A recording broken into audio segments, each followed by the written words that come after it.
بہت سے لیبلز کے ساتھ وہ آج بھی وہیں تھی جہاں 10 سال پہلے تھی۔ اندھیرے نے ساتھ بیٹھے ہوئے شخص کی شناخت ختم نہیں کی تھی۔ یہ کام روشنی نے کیا تھا۔ روشنی معجزے کرتی ہے،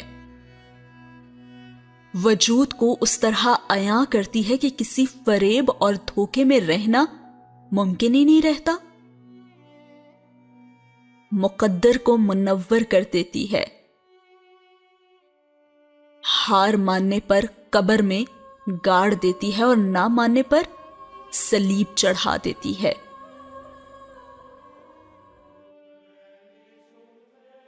بس چیزوں کو ان کے مقام پر نہیں رہنے دیتی۔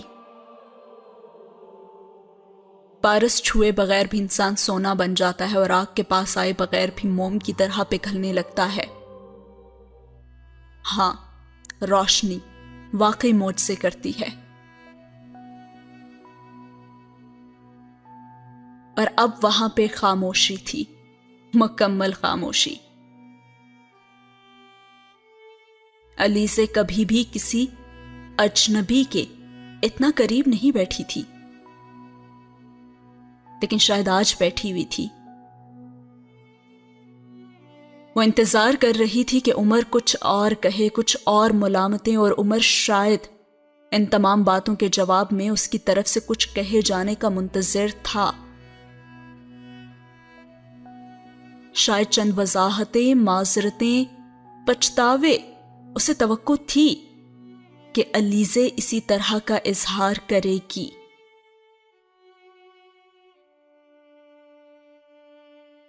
لیکن پہلی بار علیزے سے کی گئی عمر کی جو توقعات تھیں یا جو اس نے پریڈکٹ کیا تھا وہ غلط ثابت ہوا تھا، کیونکہ علیزے نے ایسا کچھ بھی نہیں کیا تھا۔ اس نے کہا تو صرف یہ، آپ ٹھیک کہتے ہیں، اور پھر وہ اٹھ کر کھڑی ہو گئی۔ سب کچھ اسی گھر میں شروع ہوا تھا اور سب کچھ اسی گھر میں ختم ہو گیا تھا۔ علیزے نے مڑ کے اوپر والی سیڑھی پر قدم رکھ دیا، لیکن عمر نے اپنی جگہ سے حرکت نہیں کی اور نہ ہی اس نے پھر کچھ کہا، اور وہ غیر ہموار قدموں سے چلی آئی۔ اس نے اب کی بار پیچھے مڑ کر دیکھنے کی کوشش نہیں کی تھی۔ وہ جانتی تھی کہ پیچھے رہ جانے والا شخص نے وہ جانتی تھی کہ پیچھے رہ جانے والے شخص نے بھی اسے مڑ کر نہیں دیکھا ہوگا۔ وہ اس کا ماضی تھا، ایسا ماضی جس پر اس کا پچھتاوا اب شروع ہوا تھا۔ وہ بالکل اسی طرح چلتی ہوئی اندر اپنے کمرے میں آ گئی جہاں پہ شہلا سو رہی تھی۔ ہر کمرے میں تاریکی تھی۔ اس تاریکی سے وہ کچھ دیر پہلے باہر نکلی تھی، اپنی زندگی کو روشن کرنے یا پھر اس معجزے کا انتظار کرنے۔ لیکن اب مکمل تاریکی ہو چکی تھی، یا پھر یہ کہیے کہ مکمل روشنی ہو چکی تھی۔ یہ تو علیزے ہی بتا سکتی ہے۔ وہ دبے قدموں ڈریسنگ روم میں چلی آئی اور لائٹ جلاتے ہی سامنے قد آدم آئینے میں اس نے اپنا عکس دیکھا اور وہ چند لمحوں کے لیے ساکت رہ گئی۔ آئینے میں نمودار ہونے والا عکس کس کا تھا؟ اس نے نظریں چرا لی۔ شکست، احساس جرم، پچھتاوا، ہر چیز اس کے چہرے پر تحریر تھی، جو کہ کچھ دیر پہلے اس کمرے سے نکلتے ہوئے اس کے چہرے پر نہیں تھی۔ وہ تب بھی خوش فہمیوں کا شکار تھی کہ شاید اب کچھ ہوگا، عمر کچھ کرے گا اور سب ٹھیک ہو جائے گا، لیکن اب مکمل پچھتاوا اس کے چہرے پر عیاں تھا۔ اس کا بولتا ہوا چہرہ، کوئی آواز اس کے کانوں میں لہرائی اور اس نے آئینے کی طرف پشت کر لی۔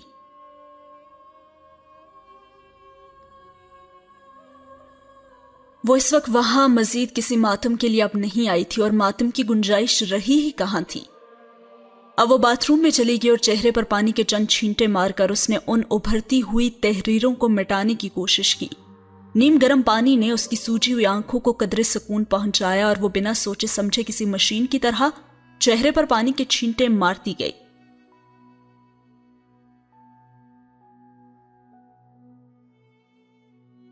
واش بیسن میں گرتے ہوئے پانی کی آواز سے وہ جیسے اپنے کانوں میں گونجتی ہوئی آوازوں کے شور کو دبانے کی کوشش کر رہی تھی، اور جب وہ اس میں ناکام رہی تو اس نے ہار ماننے والے انداز میں چھینٹے مارنا بند کر دیے اور پانی کی ٹوٹی بند کر کے وہ واپس ڈریسنگ روم میں آ گئی اور دراز میں نیند کی گولیاں تلاش کرنے لگی۔ واپس نیم تاریک بیڈ روم میں جا کر وہ ایک گلاس میں پانی لے کر ڈریسنگ روم میں آئی اور اس نے 2 گولیاں پانی کے ساتھ نکل لی۔ پھر وہ ڈریسنگ روم کی ایک دیوار کے ساتھ ٹیک لگا کر فرش پر بیٹھ گئی۔ اس کے ہاتھ میں پانی کا گلاس ابھی بھی موجود تھا مگر اس میں پانی نہیں تھا اور وہ خالی الذہنی کے عالم میں گلاس کو دونوں ہاتھوں کے درمیان گھماتی رہی۔ وہ نیند کا انتظار کر رہی تھی۔ واحد چیز جس کے سوا اسے اس وقت اور کسی چیز کی ضرورت نہیں تھی، صرف نیند ہی اسے ان آوازوں سے چھٹکارا دلا سکتی تھی جنہوں نے اس وقت اس کے پورے وجود کو گنبد بنا کر رکھ دیا تھا۔ آوازیں، بازگر، سرگوشیاں، ہنسی، کہے، وہاں کیا نہیں تھا؟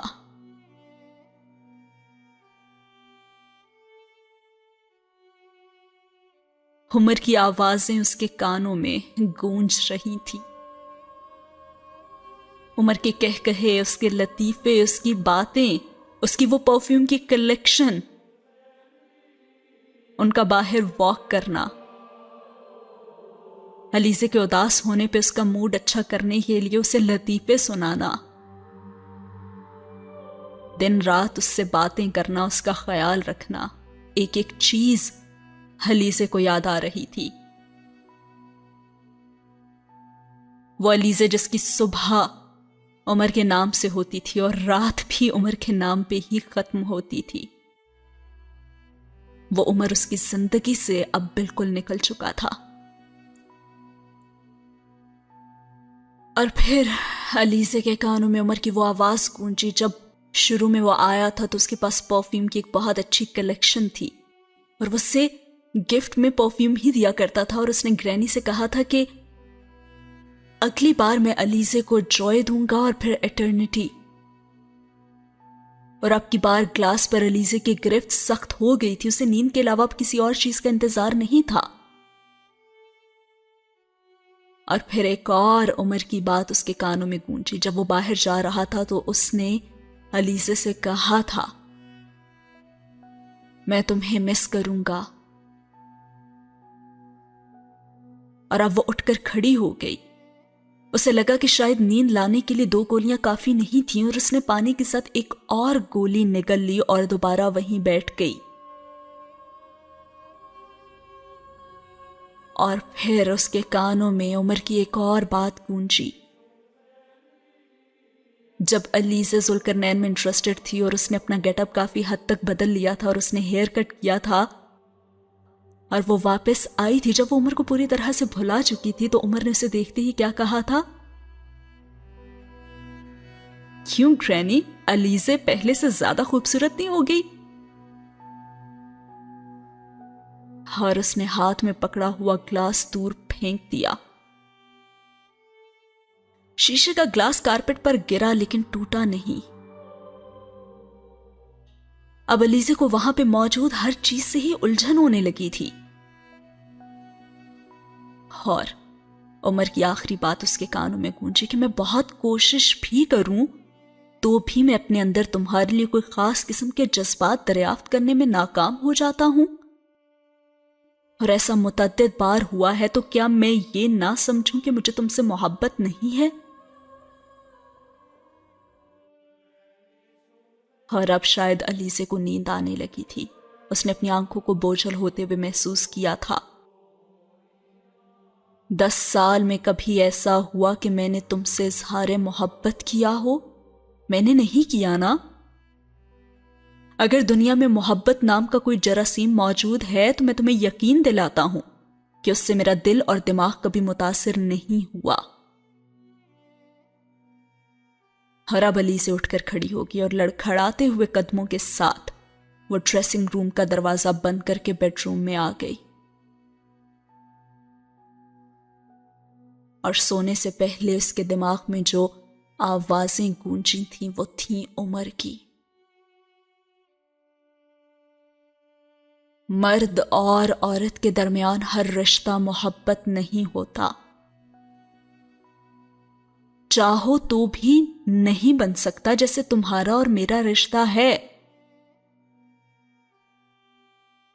اپنے اور میرے رشتے کو اگر تم نے اتنے سالوں میں کبھی غیر جانبداری سے نہیں دیکھا تو یہ تمہاری غلطی ہے۔ میں کسی بھی کامیڈی آف ایررز کا حصہ نہیں بن سکتا۔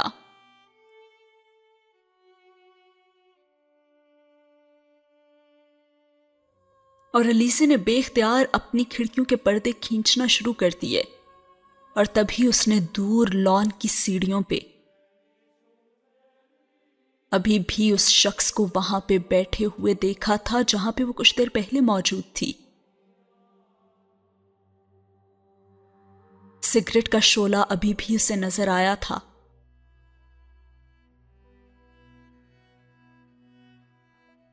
اور اس نے ہاتھ روکے بغیر پردہ برابر کر دیا، اور وہ شخص اس کی آنکھوں سے اوجھل ہو گیا۔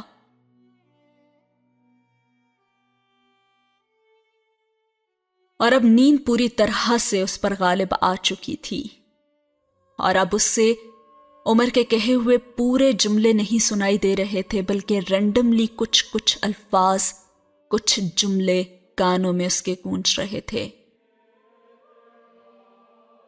تم نے اپنے آپ کو خود برباد کیا ہے، جنید کے ساتھ منگنی تمہارا مسئلہ ہے، میں کھائی کو سوئمنگ پول سمجھ کر اس میں چھلانگ لگانے کا عادی نہیں ہوں، ٹوٹل ڈیزاسٹر،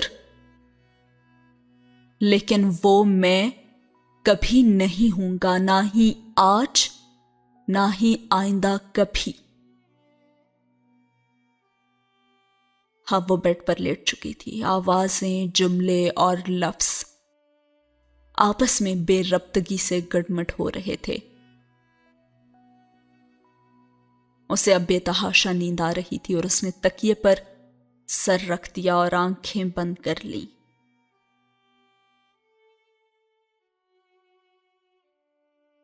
اور اسی کے ساتھ یہ سین، انتہائی تکلیف دہ سین، ہوا ختم۔ اور یہاں پہ چیپٹر 46 بھی ختم ہوا۔ آئی گیس اس میں پوری جتنے بھی ہم نے ابھی تک ناول پڑھا ہے، سب سے زیادہ جو تکلیف دہ یا افسردہ کر دینے والا جو چیپٹر تھا وہ 46 ہی تھا۔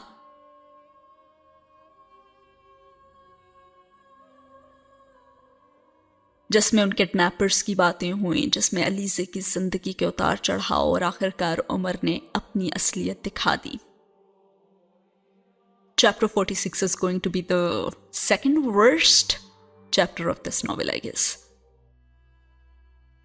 And to be honest, ان سب چیزوں کو پڑھنا بھی اس وقت اتنا مشکل لگتا ہے نا، sometimes دل ہی نہیں کر رہا ہوتا کہ اس کے بعد والا ورڈ آپ بتاؤ، اس کے بعد والا ورڈ بتاؤ، because رائٹر پتہ نہیں اتنا اچھا سوچ کے کیسے لکھ لیتے ہیں، ایک کے بعد ایک ڈائلاگ، اور ہر ڈائلاگ اتنا میننگ فل ہوتا ہے،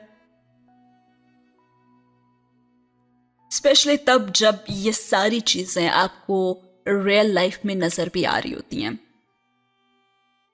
I'm really hoping کہ چیپٹر 47 تھوڑی سی خوشیاں لائے گا، کیونکہ ابھی تک ناول میں دھماکے کے بعد ایک ڈیزاسٹر ہی چل رہا ہے ابھی تک تو۔